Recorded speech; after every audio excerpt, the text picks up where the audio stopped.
आज देखिए मैं लखनऊ पहुंच गया हूँ और पहुंचते बस अपनी गाड़ी को सही कराने पहुंच गया हूँ रिपेयरिंग मैकेनिक के पास। क्लच प्लेट चेंज करा रहा है, इंजन ऑयल वगैरह, क्लच प्लेट।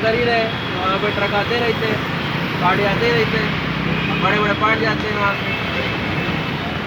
हमने सोचा भाई गाड़ी बहुत से पुराना हो चुका था, हमें सही करवा दें। Passion pro 2014 model, clutch plate change कराना है इसका।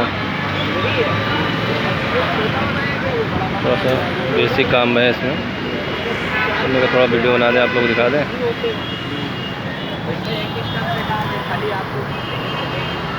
मैं HL पे खड़ा हूँ, HL।